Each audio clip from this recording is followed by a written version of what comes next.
We are faced at the moment with the most publicized influenza epidemic of all time. So begins an article by Dr. Richard E. Shope in the Public Health Record of 1958. But the flu was around long before 1958.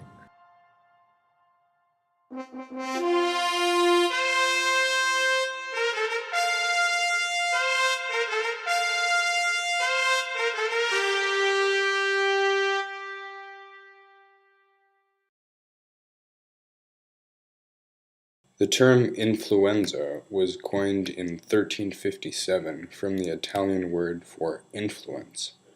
At the time, popular belief attributed influenza development to the influence of the stars. There have been many influenza epidemics over the course of history, but the pandemic of 1918 was by far the worst.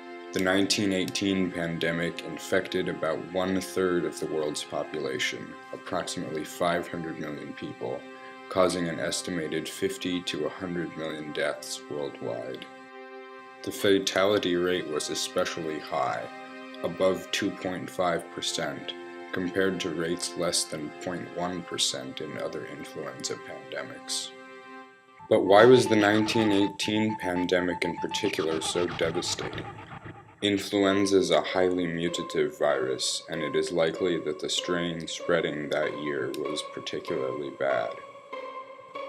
Using reverse genetics, scientists recently produced a virus similar to the 1918 strain. Testing showed that the virus was highly lethal to mice, which is somewhat surprising since genes from a human flu strain normally do not cause disease in mice at all. Until recently, it was thought that for bird-adapted avian flu strains to affect humans, they would have to pass through an intermediate animal, such as a pig. However, the 1997 influenza outbreak in Hong Kong demonstrated that this is not the case and that avian flu can infect humans directly. This may explain why it was possible for the 1918 flu to infect humans and pigs at the same time. Another factor in the severity of the 1918 influenza pandemic was its mysterious geographic characteristics. Due to insufficient data, the exact point of origin was unclear, but the pandemic spread in 3 separate waves in Europe, North America, and Asia, all at the same time. Much about the 1918 pandemic still remains a mystery. We might wonder, could a pandemic like the one in 1918 happen again?